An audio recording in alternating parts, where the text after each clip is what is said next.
Essa nuvem é do próprio Zoom, eu acho. Bom, vamos. Quer fechar a porta?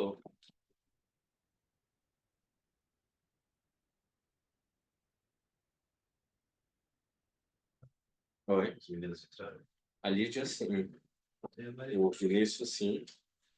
Falta só a Mariana Fischer, que é desse grupo. A Sabrina tá aqui. E um menino que ia vir hoje para assistir o Lucas. Sabe quem é? Foi Vagalu. Nossa, Hum. legal. Qualquer coisa fala para ele sobre direto.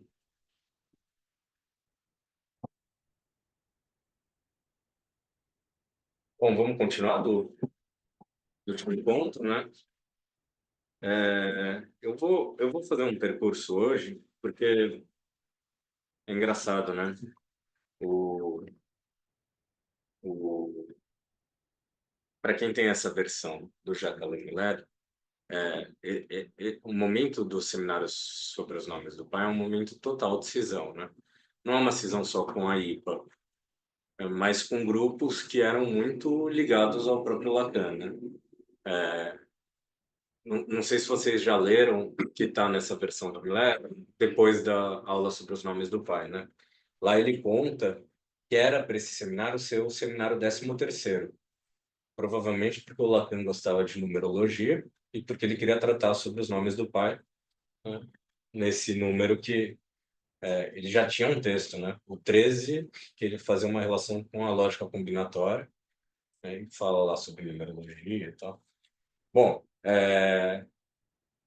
no final da aula sobre os nomes do pai, ele faz uma referência a um dos participantes que acusa ele de não chegar na verdade, mas de uma maneira metonímica, cada ano falar assim, olha, esse é um assunto e no ano que vem eu vou retratá-lo, assim, né? E é muito louco, né? Porque nessa experiência de transmissão, e eu acho que na experiência que vocês estão tendo, a grande parte de vocês está transmitindo, se não no próprio Bloom fora, é literalmente a reatualização dessa experiência, porque eu estou tratando esse texto no primeiro encontro. Aí eu acho que eu vou chegar num ponto de. E aí eu chego próximo de um ponto, e isso, de certa forma, alimenta o próximo encontro. E não é uma performatividade que tem a ver assim com produzir em vocês o desejo, lançar o enigma, para que vocês venham no próximo encontro, etc. Tem a ver mesmo com um certo tratamento do tema. Assim. Tanto que eu é isso, o texto que eu passei para vocês é o inconsciente e o real na clínica lacaniana. Eu publiquei aquele texto. Eu já discordo de um monte de coisa. E não só discordo, como revisitar esse texto, que é alguma coisa que eu achei que estava assim relativamente assentada na minha ideia. Lá eu faço alguns esquemas sobre. Já não está assentado, porque é um absurdo a profundidade com a qual o Lacan vai tratar de alguns temas, como ele vai pensar a própria lógica. Sujeito, sujeito dividido, objeto, objeto causa do desejo. Parecem esquemas simples, né? Mas o tipo de aproximação que a gente faz a eles, acho que muda radicalmente o uso que a gente vai, o uso que a gente vai, de certa forma, fazer na clínica desses conceitos. Estou dando esse Estou fazendo esse preâmbulo porque eu vou voltar a tentar pensar de uma maneira didática esse tema. Talvez vocês vão pensar que eu estou um pouco repetitivo, assim, mas é porque, de certa forma, entre o último encontro, a gente chegou num ponto que é aquele dos registros, e entre o último encontro e esse, eu revisitei muito esses textos e repensei algumas questões, e é legal colocar à prova uma transmissão aí com vocês, porque invariavelmente aparecem questões novas, especificamente nesse modelo do seminário que é do avançado, né? Essa palavra é boba, mas dá uma certa autorização para quem está na posição de transmitir, de não se preocupar tanto com uma certa didática, um entendimento. Apesar do que tenho escutado vocês, acho que está produzindo uma certa ressonância, porque... É, bom, a questão sobre os nomes do pai, né? Voltando aos primeiros encontros, a ideia do Lacan não é simplesmente pluralizar os nomes do Pai, pensa num conceito sobre o nome que admitiria outros nomes, né? Mas o que ele tá dizendo é como se estabiliza, desde a divisão subjetiva, uma relação do sujeito com o grande outro, né? Eu fiz algumas anotações, né? Então, a sequência que ele vai fazer nesse texto é a seguinte, ou como a gente pode pensar. Ele se refere a três nomes do Pai, né? Ou a três nomes da relação que o sujeito pode estabelecer ao grande outro, ou com o grande outro. O primeiro nome do Pai é El Shaddai.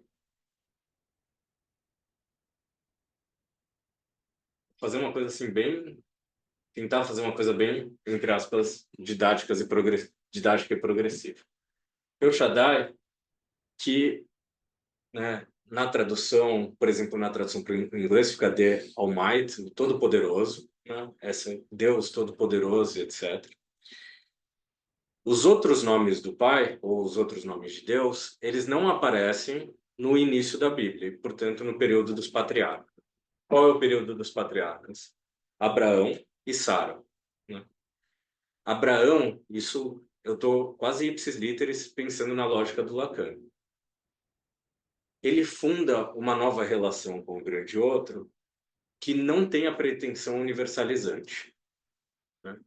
Tanto que Abraão tem um outro filho, já com 14, se não me engano, 14 anos, Ismael, e com Ismael, Deus não vai pedir que ele faça a circuncisão.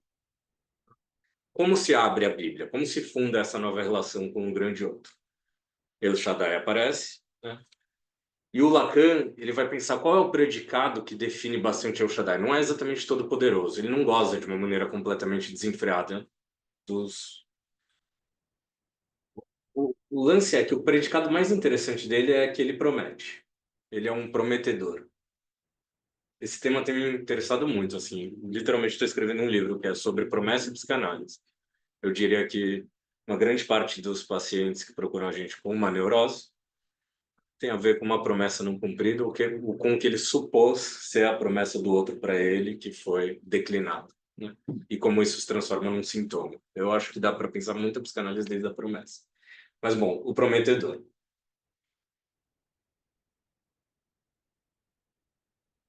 Qual é a promessa que esse outro, esse Deus, ele vai fazer para Abraão?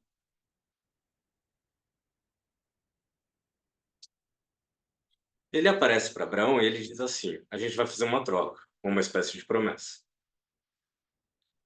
Se você fizer um pacto comigo, que é o pacto da circuncisão, e, portanto, tirar o prepúcio dos meninos, dos homens, da tua linhagem, eu te dou alguma coisa em troca. Então, ele estabelece um pacto. Qual é o pacto, né? Você faz a circuncisão e, em troca, primeiro eu te dou um filho. Abraão teria 127 anos. Sara, mais ou menos a mesma idade. Provavelmente eles não teriam a possibilidade de ter um filho. Então, se a gente é interessante, se vocês lerem na Bíblia essa passagem, nesse momento Abraão cai no chão, meio rindo, e Deus até fica meio puto, assim, porque considera que ele riu meio de deboche, assim. Na tradução do Rashi, ele vai fazer comentários. Porque ele pensa, o que esse cara tá falando que vai me dar um filho com essa idade? É impossível, né? Tanto que Isaac, que é o filho que sai desse pacto, quer dizer aquele que ri.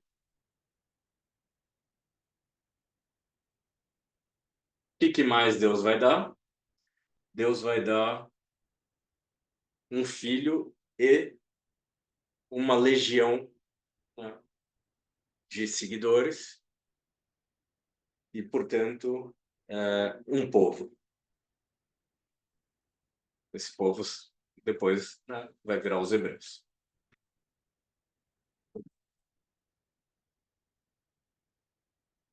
Estou indo bem, bem devagar, porque eu acho que essa lógica... Eu acho que talvez nos meus outros encontros não foi tão didático, tipo, passo a passo, assim. De um lado, então, eu tenho que realizar o pacto. Do outro lado, eu te dou um filho, eu te dou o impossível e uma geração, uma nação, né? O que Lacan vai dizer aqui? Uma das questões que colapsa nesse momento é que praticamente todos os povos eles eram definidos por um modelo de transmissão sanguínea,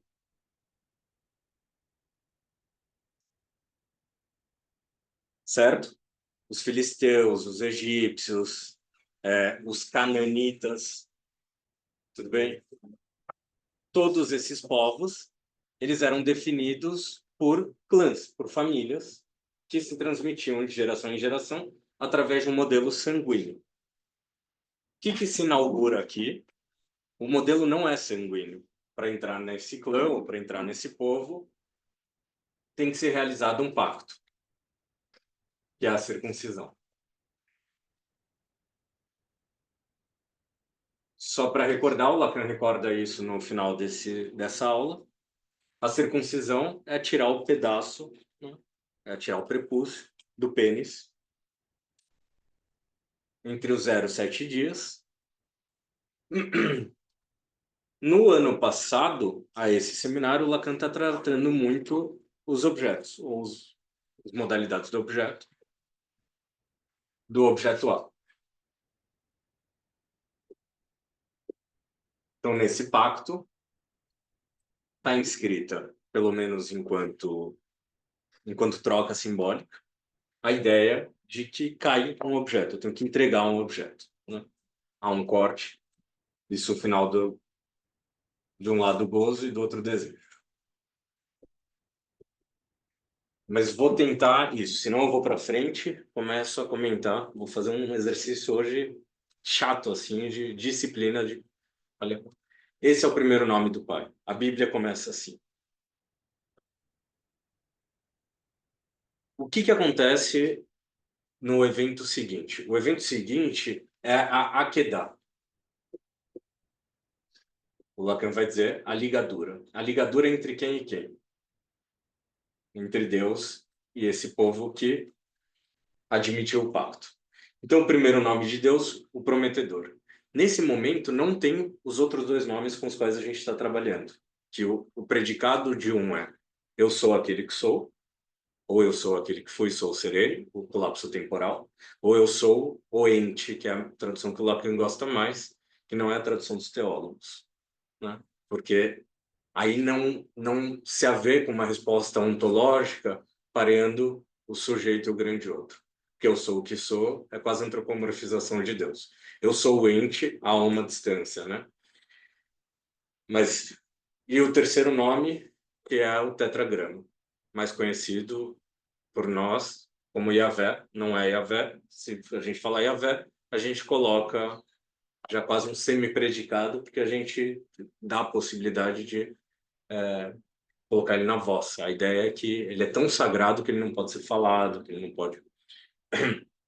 Então são esses três nomes. Por enquanto eu estou só nesse nome. Olha só, desculpa. Claro. Eu não entendi muito bem como que você chegou ali no objeto A, gozo e desejo. Tá. Eu tô acompanhando um pouco a leitura do Lacan. No final desse seminário, ele vai dizer, nessa dimensão do pacto, há a retirada do prepúcio. No pacto é isso, né? O que a gente dá para Deus? A gente dá algo que vai ser transmitido de geração em geração, não a partir de um modelo biológico. Não importa exatamente quem é o seu pai, o seu avô, que seja da mesma família. O que importa é que houve um pacto no qual todos os homens dessa família retirem um pedaço de si mesmos. O Lacan vai falar, no final desse seminário, ele vai falar, no ano passado, seminário 10, sobre angústia, eu trabalhei os objetos, né? Quando a gente pensa em circuncisão, olha que interessante, é literalmente um pedaço do próprio corpo que, que sedimenta o pacto. É isso. Mas eu vou chegar na coisa do gozo e do desejo, porque eu vou diferenciar esse nome do pai com, eu diria assim, um pouco da hipótese que eu vou fazer, é que esse está mais do lado do real, até um dos pais, do nome do pai que estaria mais do lado do simbólico, que é Yahvé. Não é exatamente do lado. No último encontro eu coloquei cada um no real, no imaginário, um no simbólico. Eu fiz uma hipótese, um desenhozinho para pensar nas intersecções, assim. Mas eu vou bem devagar. A minha ideia é fazer uma síntese, porque é isso, né? Clinicamente, qual é essa questão? Esse é o grande outro. Tá? Qual é o nome do pai de Schreber, por exemplo? Isso às vezes é ignorado, assim. Vocês têm ideia, não? Schreber provavelmente é um psicótico, creio que sim, né? Ele tem um grande outro dele, né?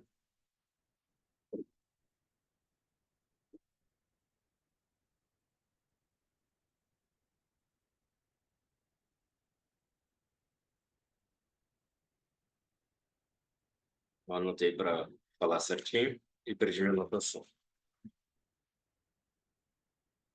O Schreber, o grande outro do Schreber é um deus não mediado pela linguagem, ou pelo simbólico, pelo menos, pela linguagem em si, é, que os seus nervos vão até a Terra, e o terror do Schreber é que esses nervos, literalmente, o penetrem como uma mulher.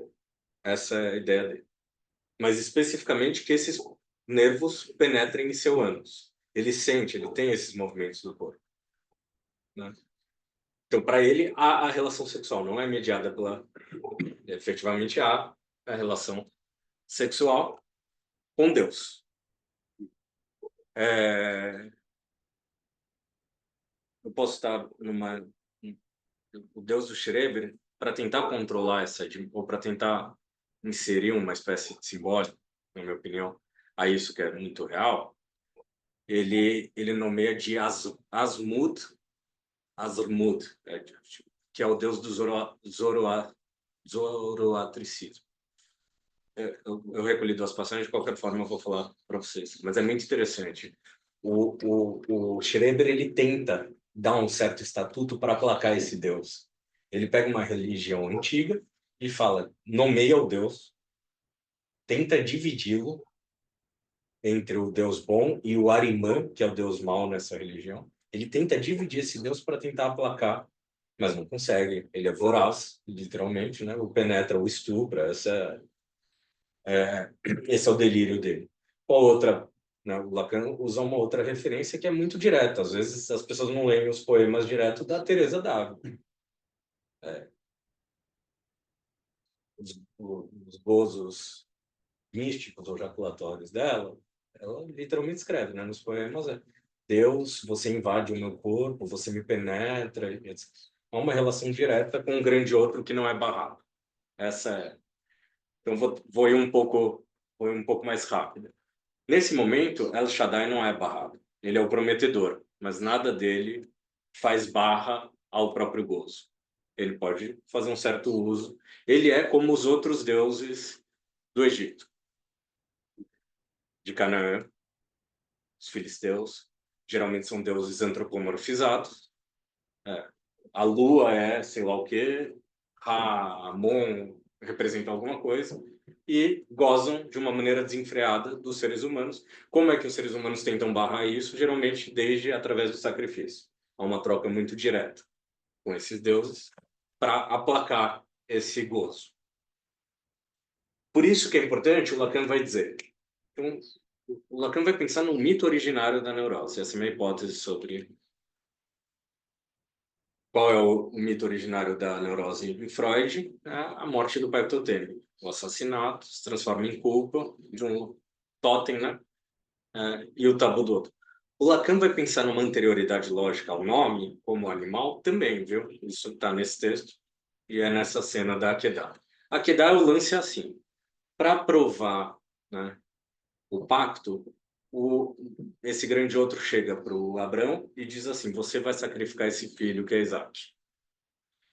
Abraão não pensa duas vezes, pega ele e sobe um machado. Vocês conhecem essa cena, né? Nesse momento, um anjo segura a mão de Abraão. Há uma espécie de reticência, assim. Não sabe exatamente o que aconteceu, Deus muda de ideia, ou ele está satisfeito com essa prova de fé. Beleza, né? Mas o lance aí, o Lacan se interessa muito pela edição do Hashi, que eu mandei no grupo, alguns de vocês, é que há um momento, há uma sequência que às vezes é um pouco ignorada. Que aí Abraão não mata o próprio filho, né? Mas mata um animal que está na cena perto da cena. Esse animal é um cordeiro. O Lacan vai dizer, esse cordeiro, ele não é...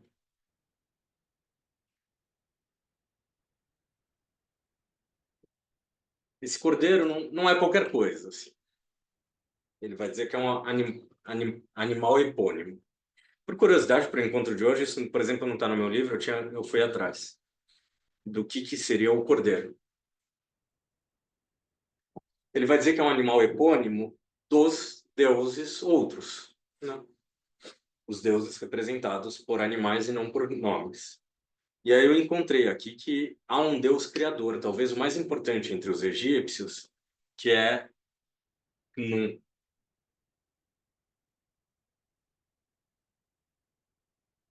que é um carneiro, um deus com cabeça de carneiro. Ele é uma espécie de Zeus, assim, o deus criador o mais importante para os egípcios. Por que isso é interessante? Porque se desse ponto a castração incide sobre o sujeito, e, portanto, na relação do sujeito com o grande outro, no pacto, qual é a dimensão? Eu tiro um pedaço de mim mesmo. Eu tiro o prepúcio, a circuncisão. Nesse segundo tempo, eu demorei bastante tempo para entender isso do texto do Lacan, ou talvez eu esteja delirando. Reli. É isso, é um momento que o Lacan tá numa dimensão quase mística, assim. Ele está numa relação, me parece, com um grande outro. Do lado do sujeito há a circuncisão, certo? Mas isso não basta para a gente pensar na neurose. Quem é que tem que estar barrado? E isso Freud já é super interessante, mas Freud me parece que ele se baseia muito no Édipo, na circuncisão do lado do sujeito, no lado do menino. E o outro? Como é que se transmite a ideia, né, da divisão subjetiva ou da castração? Pela ameaça, etc., né? Lacan, me parece, é genial, que a castração está do lado, né, seminário 4 e 5, do nome do pai, que se transmite para a mãe. O que a castração faz? Transforma aquilo que seria o desejo materno, DM, lá no seminário 4 e 5, que eu, que eu, que eu substituiria como um gozo retroativo, e se transforma numa nomeação. O pai diz, vou ser meio jagunço agora. Ele vai dizer, olha, não dá para você tomar o bebê como seu objeto. E diz ao mesmo tempo, dizendo isso, diz para o bebê, olha, a mãe não é um grande outro total. Então a castração incide sobre a mãe e sobre o bebê nesse ponto. A mãe perde, né, o bebê como um objeto que daria uma inteireza a ela, e o bebê perde a mãe como esse grande outro. Um terceiro incide nessa estrutura que seria dual. O lance é que com esse episódio da Akedah, e aí o Lacan é genial, é isso. O que o cara faz, né? O Lacan pega esses textos, eu li, por exemplo, um monte de teólogo falando, o Lacan vai e consegue pegar os pontos mais... Então aqui, no pacto, a circuncisão está do lado do sujeito. Aqui é Deus que perde um pedaço dele. O lance é que o cordeiro, ele é barrado em seu gozo. Esse Deus o Deus dos egípcios, que goza desenfreadamente de todos os seres humanos, ele perde um pedaço. Como está isso no seminário 10? O shofar.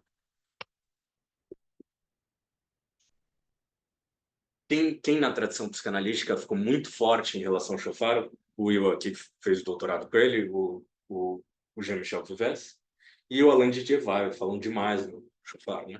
O shofar é um pedaço do chifre desse carneiro que é retirado dele. Mas, bom, na cena, o lance é que Abraão vai e pega esse Deus e reduz a carne. mata o Deus. Há um deicídio nesse. Há um deicídio do Deus que goza desenfreadamente. Me parece que esse mito originário vai fazer uma passagem entre o gozo e o desejo. Legal. Primeiro tempo do nosso da nossa aula de hoje. Você está dizendo assim, o cordeiro seria esse outro barrado. O cordeiro morto seria o outro barrado, mas o cordeiro vivo é literalmente para o Lacan é o Deus que não o Deus dos hebreus.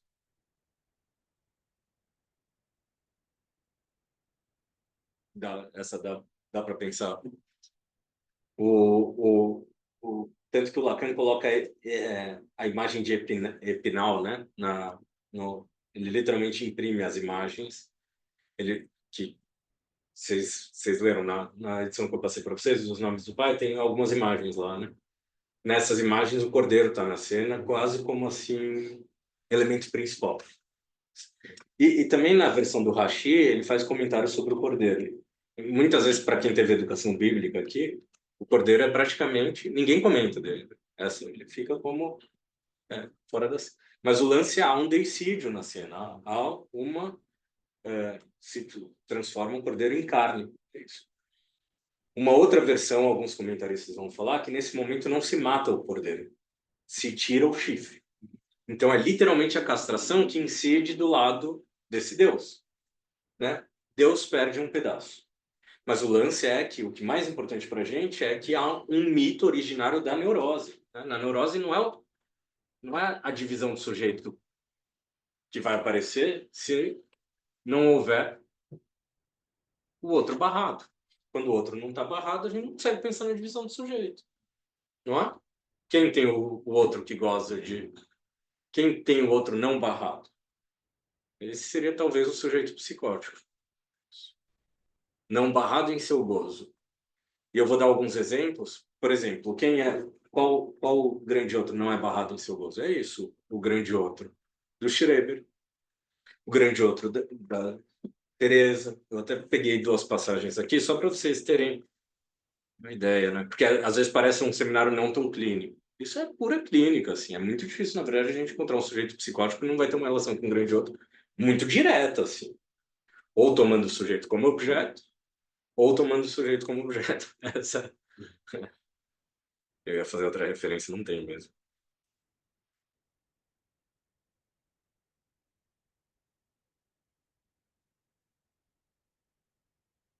Ai, eu penso.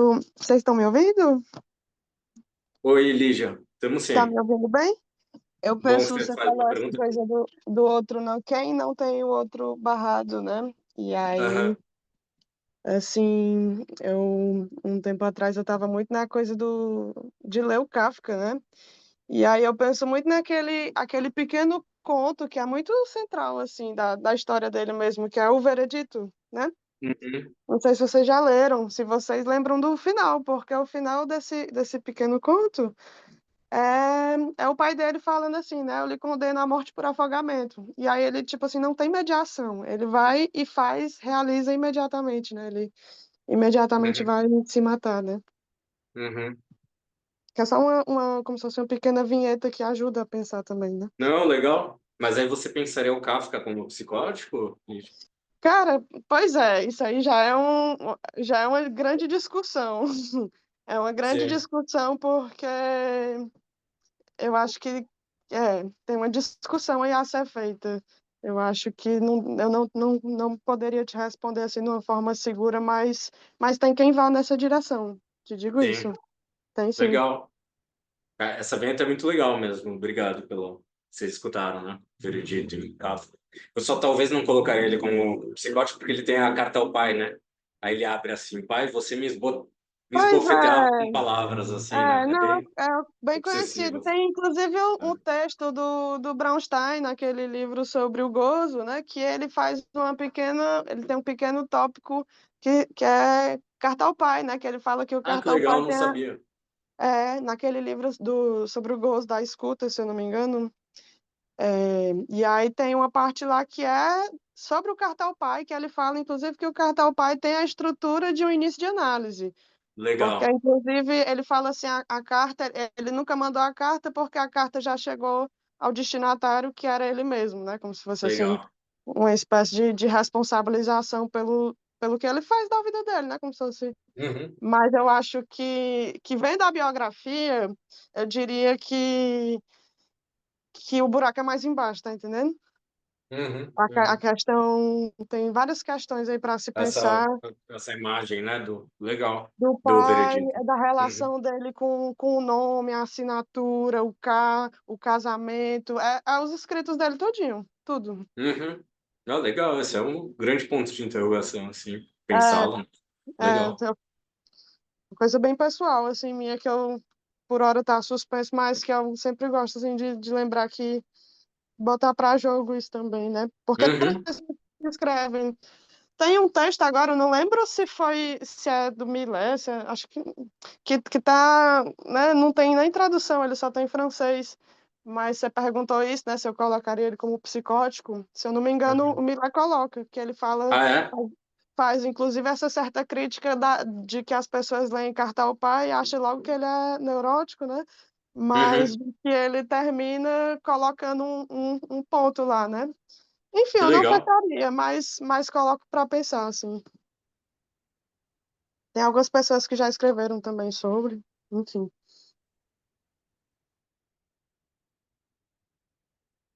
Legal. Obrigado, Lígia. Eu acho que é um puta tema, né? Para mim é um puta tema, assim. É porque Eu quando você tava... falou da circuncisão, né, me veio a coisa da libra de carne, né, que se paga. Que essa Isso. libra de carne, ela tem um aspecto que é justamente o que faz o laço simbólico, né, como se fosse assim, tem a coisa sacrificial, mas que tem um aspecto, de certa forma, que apazigua, né, que faz Sim, laço. sim. Que é a coisa do amor, né, como se fosse o laço pela via do amor. Uhum. Enquanto você falava, eu só peguei minha anotação aqui para fazer esse deus zoroastrista era Ormuzd, não Artust, essa, mas é interessante. E também Schreber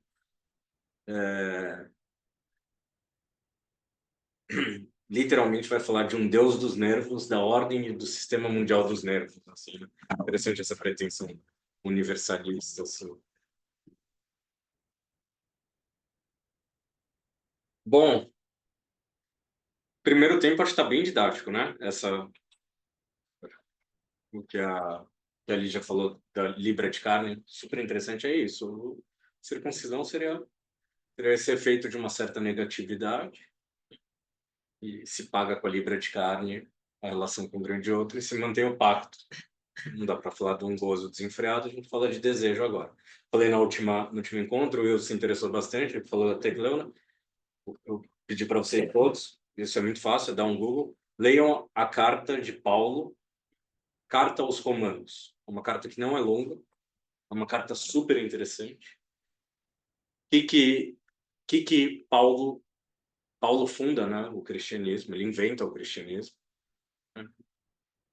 Paulo era um hebreu. Que ele nem fala em cristianismo, ele vai dizer,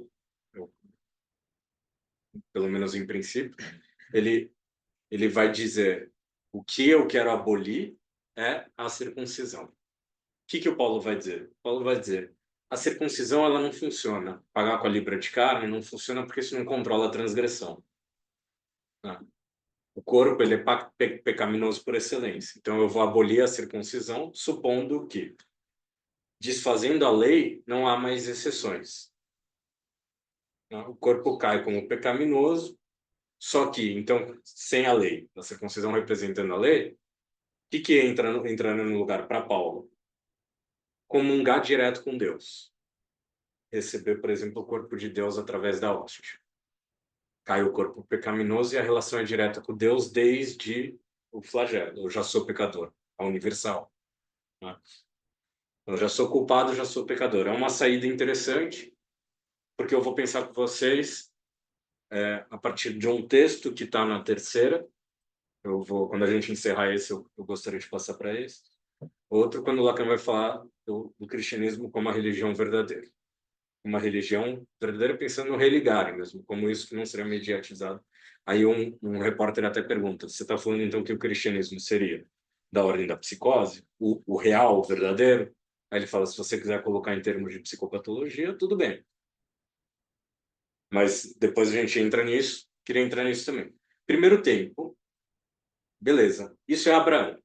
Isso é o nome do pai, El Shaddai, o prometedor, um dos pais. O segundo vai aparecer como... Alguém viu o apagador aí? Eu vou colocar aqui. A minha progressão com vocês, eu achei que eu ia mais rápido. Né?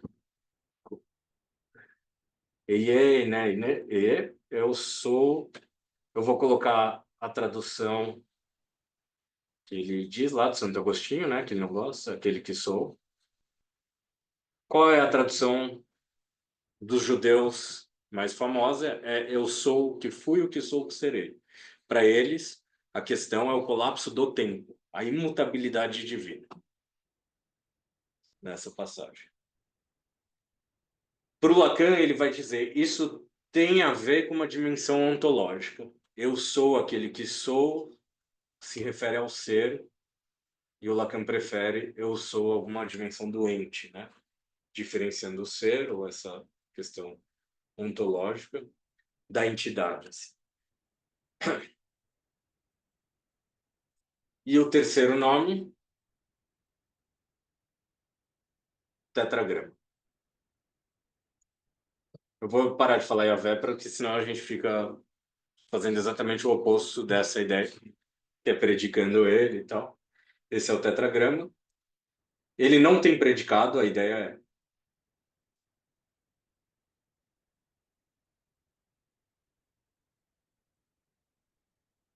Ele é impossível de se falar, porque não tem vogal. Né? No hebraico, os pontinhos fazem as vogais. E, I, A, E, I, O. Não tem vogal. Então, impossível de se... Esse seria o nome mais sagrado. Qual é a minha hipótese, e talvez do que eu extraí desse texto do Lacan, que essa é a tentativa de imobilizar ao máximo o gozo do grande outro. E mais do que isso, imobilizar o grande outro em seu desejo também. Por quê? Porque eu elimino os predicados. Isso seria o mais próximo do significante se significar a si mesmo. Por quê? Porque não tem um significado, não é a própria dimensão da letra na tua mais importante função. Desse lado, eu vou colocar de um lado mais imaginário, porque escamoteia é exatamente o oposto, né? Ele se predica de uma maneira fechada. Foi só aquele que soltar respondido, pronto, assim. É interessante o termo que o Lacan usa, né? Ele é idêntico ao ser. Idêntico ao ser, né? Isso. Espelho, né? Exatamente. Essa é do idêntico, se desfaz, se a gente coloca no imaginário, isso se desfaz qualquer dimensão da perda, assim, né? Dos orifícios. Ele é idêntico ao ser. Um espelho plano de frente ao outro. O que o Lacan vai colocar como substrato nessas cenas, né? O episódio da sarça ardente. Aí, primeiro tempo, esqueçam os patriarcas. No episódio da sarça ardente, os judeus estão presos no Egito e Deus aparece num arbusto. Essa é a sarça. Está queimando. Está queimando, mas não pega fogo. Né? Aí o Moisés vai lá. Moisés, que é uma figura que fascina Freud, fascina Lacan pra caramba. O Seminário 23 tem umas referências. Se eu vou pensar junto com vocês, o próprio Lacan faz um ato falho. No meu livro tá isso. Ele erra o nome de um dos montes lá. Numa relação da nomeação é super interessante, que tem a ver com a promessa e tal. Mas, bom, esse primeiro é o prometedor, esse segundo a gente estaria do lado, né, isso de uma identidade ou imaginário. E esse terceiro é identicamente idêntico, e esse terceiro é o sim predicado. Beleza.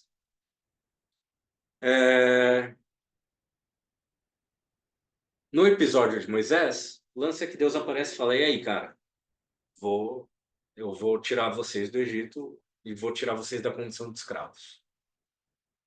Você tem que chegar para o seu povo e para o faraó e dizer que Deus está mandando a galera. Aí ele fala: pô, mas se eu falar isso, ninguém vai acreditar, né? Qual é a... Aí ele fala: não, vai lá e diz que o seu Deus, vai, ele vai tirar vocês do Egito, etc. Vou resumir bastante. Ele chega para o povo e para o faraó e diz: olha, Deus me procurou e tal. Mas qual é o nome desse Deus? Isso é bem interessante. Tem um equívoco é a genialidade do Lacan, né? Esses nomes não aparecem para os patriarcas. Eles não eram tão santos ou purificados ou tão prontos para recebê-los. Isso é interessante. Tem uma dimensão progressiva na Bíblia Antiga, que vai dizer de uma certa purificação. Esses são os nomes mais sagrados, mais mundanos. E aí, vocês conhecem a passagem, porque a gente leu aqui sem ser no último encontro, no primeiro, que aí Deus fala: olha, então não se apresenta para eles como diga que eles me conheciam com outro nome. Eles me conheciam como El Shaddai. Mas eu sou aquele que sou e insere ou inclui o tetragrama nessa dimensão. E o Lacan fica louco por isso, com a dimensão dos nomes. Beleza. Nesse ponto a gente tá comungado, assim, estamos mais ou menos na mesma página. Aí eu vou montar um esquema aqui que me foi provocado desde o nosso último encontro. Bom, há uma dimensão do gozo, Deus é castrado, aqui eu estou falando numa dimensão do desejo, que aparece como enigmático em relação ao próprio simbólico. Vocês estão percebendo mais ou menos o movimento que eu estou tentando fazer, né? Beleza? Tipo, e é um movimento que eu estou tentando fazer que eu acho que o Lacan fez nesse seminário. Falou que não ia voltar nesse assunto, volta um monte de vezes, mas volta especificamente quando ele fala o Miller não é desinteligente, o Miller é um cara muito esperto, ele coloca isso junto com os nomes do pai, RSI. Ele não escolhe ao acaso colocar o seminário. Os nomes do pai, real, simbólico e imaginário. Quando é que, por coincidência, o Lacan vai trabalhar os nomes do pai? Seminário 22, RSI. Né? Heresia, os nomes do pai. Essa é a equivocidade do seminário. Então, eu vou propor para vocês que a gente continue a partir de agora a estudar esse. Eu acho que sobre os nomes do pai, vou falar que se esgotou nada, assim, né? Um texto que eu releio. Mas eu gostaria de cotejar, de comparar, fazer uma conversa entre o seminário sobre os nomes do pai e a terceira, que essa edição do Fórum do Campo Lacaniano. Se vocês tiverem a edição do Miller, tá boa também. Eu peço que vocês leiam para o próximo encontro. Mas eu vou adiantar o esquema que eu pensei, tá?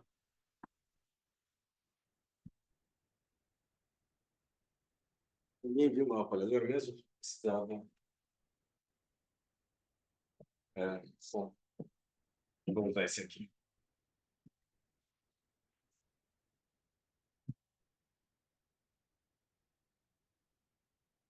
Vocês online conseguem ler a lousa, pessoal?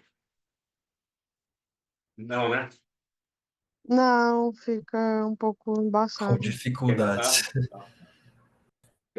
A gente vai mudar no próximo encontro, vou pegar uma câmera um pouco melhor, focar para a gente ter essa interlocução. Todos vocês conhecem os 3 registros, através dos nossos. Eu vou um pouco rápido nisso, não vai se deslocar para um seminário exclusivamente sobre os nossos. Mas há uma mudança muito importante entre a terceira e o seminário 22 e o seminário 23. Então, real, imaginário, simbólico. O gozo, outro. gozo falho. No sentido. Então, no último encontro, vocês ficaram provocados, mas eu postei na internet também, no Insta do Bloom, e um monte de gente que estuda os nossos também ficou bastante provocado com a ideia de cada nome em um registro, né? Eu falei, eu ainda estou pensando bastante sobre isso. Não colocaria cada nome em um registro, mas nas intersecções. Eu pensaria nas intersecções, né? Mas já adiantando bastante para vocês. Olha que audácia, né? Audácia de... que eu vou falar que acho que o Lacan se equivocou um pouco. Entre o seminário 22 e 23, no 22 ele coloca aqui o gozo do outro. Na terceira também, tá com o gozo do outro. No 22, desculpa. No 23, o que ele muda aqui? Vocês têm ideia? Aqui é onde está o verdadeiro furo. O que quer dizer o verdadeiro furo? Né? Efetivamente, o que produz a negatividade que faz o sujeito responder com sentido e com gozo falho. O lance aqui do 22 para o 23, ele coloca só isso aqui. Ó.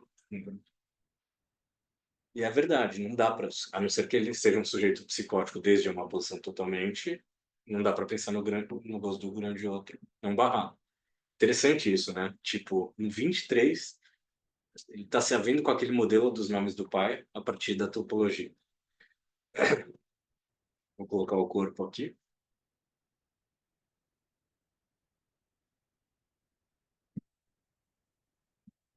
Bom, agora eu vou fazer uma transposição entre um bem bolado entre o seminário 22 e 23 e o seminário sobre os nomes do pai. Mas seminário, nosso próximo encontro eu quero continuar ele, se vocês estiverem achando interessante assim. Então, vou voltar ao seminário 22. Por exemplo,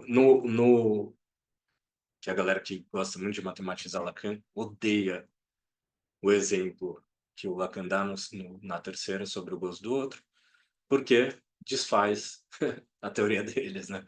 De que o gozo do outro não teria nada a ver com fora do simbólico, etc. E o Lacan dá o exemplo lá. Provavelmente eu não sou um gato, né? Mas provavelmente o ronronar do gato, que é quando a gente passa a mão nele, ele fica... Quem tem gato aí tem essa experiência quase mística, mágica, né? Que o gato fica... Que expressão a gente pode usar? Sei lá. Ele fica quase mesmerizado, assim, e ronronora. Isso é o Lacan dando um exemplo, né? Sobre o gozo do outro, o sujeito como objeto. Eu vou colocar El Shaddai aqui, entre o real e o imaginário.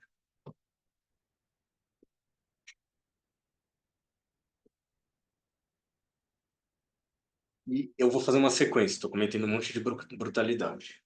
Sequência real, imaginário e simbólico. Aqui, tá? Ah, mas ele fez RSI. Tá bom, eu vou fazer diferente. Desculpa, Lacan. Vou fazer um pouco. El Shaddai aqui. O que a dimensão do El Shaddai produz? Que o outro perca o grande outro, o pai perca o chifre. Se fosse Schreber aqui, talvez ele perderia um nervo.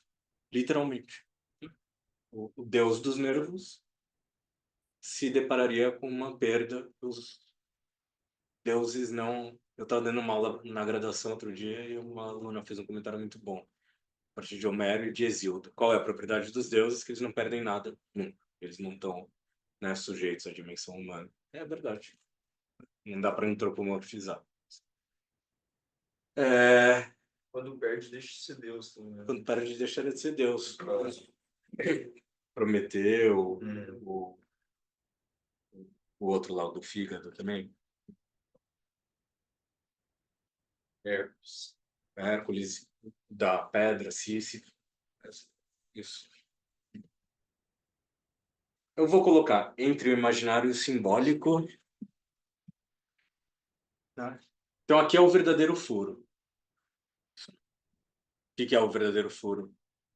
Para Freud, é a dimensão alterógena. A gente quase como uma esfera. O bebê que se goza de si mesmo, narcisismo primário, etc. Ele vai se haver com uma negatividade radical. Isso vai furar. Como ele vai responder a isso?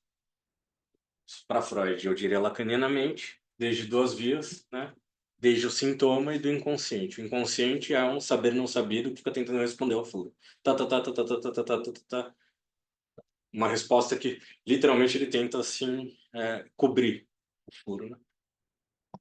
Então, vou colocar entre o imaginário e o simbólico, o sou.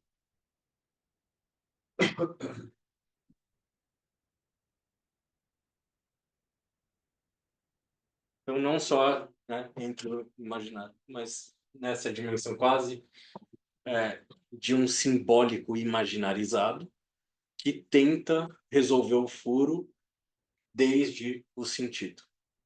Que mais tem sentido se não a resposta do eu sou aquele que sou? Acabou, né? Não tem nenhuma questão sobre sou aquele que fui, sou, serei. Esquece, acabou. É o puro sentido. O sentido está na intersecção entre o imaginário e o simbólico.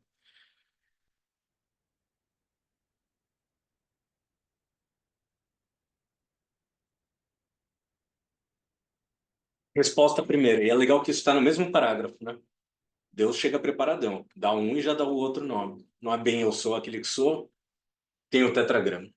Aí eu colocaria entre o simbólico e o real, o tetragrama. E, portanto, o que é o sintoma, né? Nesse momento, o Lacan está falando muito que o sintoma é mais da dimensão do real e tal. Yahvé é a tentativa de resolver o desejo e a impossibilidade. É literalmente o gozo fálico na tua vertente. O gozo fálico não é a masturbação peniana, né? É falar, falar, falar, falar, falar, falar, falar. A solução de compromisso, eu vou colocar a primeira versão freudiana e não lacaniana. Entre o desejo e sua impossibilidade. Ele fala que o gozo fálico é literalmente a fronteira entre o real e o simbólico. Perfeito. Que cabe nessa definição sua. Perfeito. Bom, 1 hora de apresentação. Eu estou colocando como provocação para a gente trabalhar um pouco. Porque é isso, se essa hipótese não se sustentar, pelo menos a gente estudou muito o real, simbólico e imaginário. Então, a minha ideia é que a gente trabalhe a terceira na próxima semana. Vocês vão perceber que tem uma diferença. Na terceira, esse gozo não tá, o grande outro não está barrado. Por que é isso? Porque no momento inaugural, o grande outro não estaria barrado mesmo, né? Quando algumas escolas estão falando da criança generalizada, isso não tem nada a ver com criança. É tomar como objeto a criança, o infantil, seja lá, de uma maneira não barrada. É isso. O capitalismo ou o discurso da ciência faria isso com a gente. Como é que eles fazem? Fazendo 1 milhão de teorias sobre se a gente respira e sei lá o quê, tentando.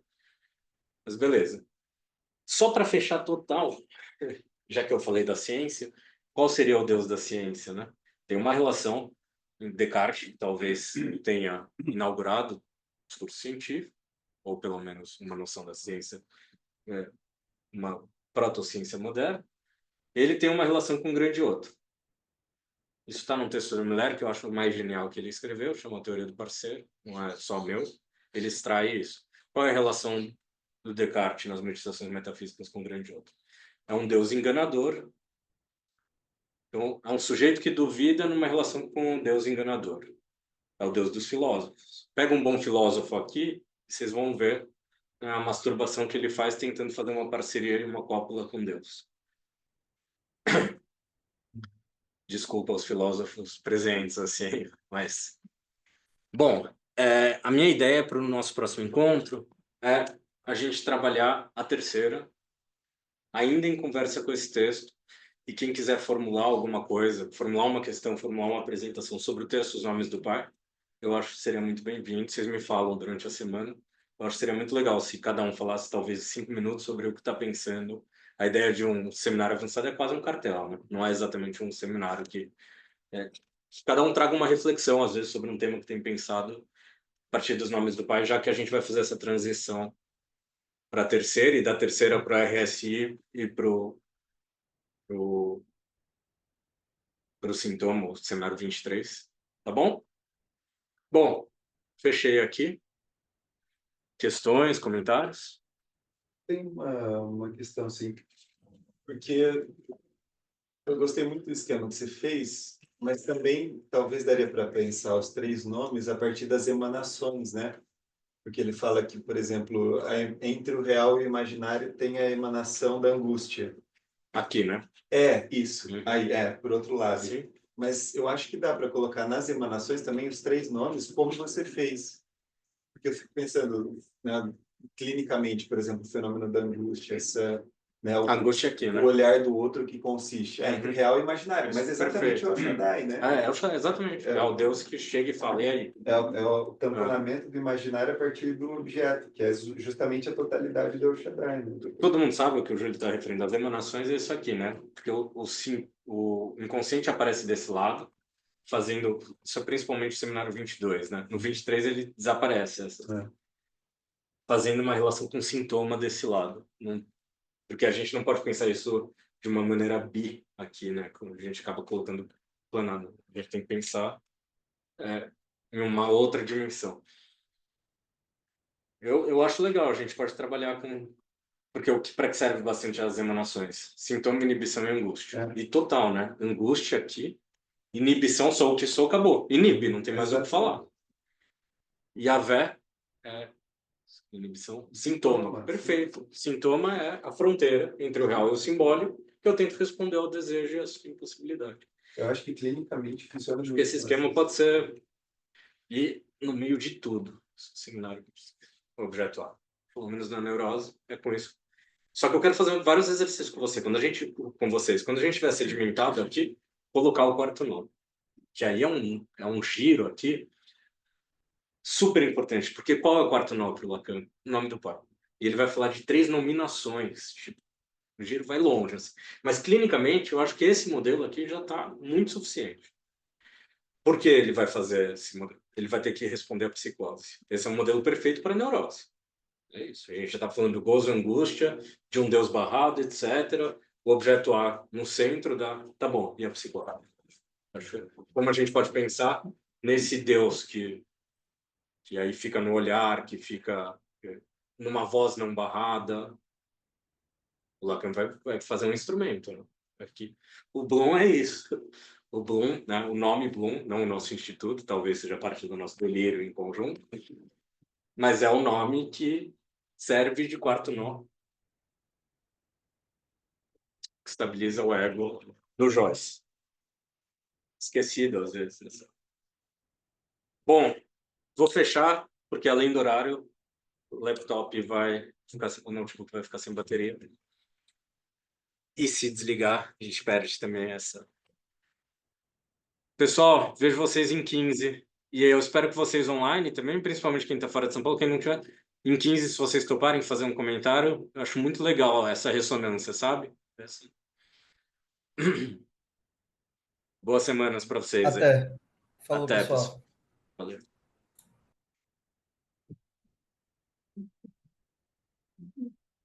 Ele é retomada, eu estava pensando que tem uma vez que ela vai dizer que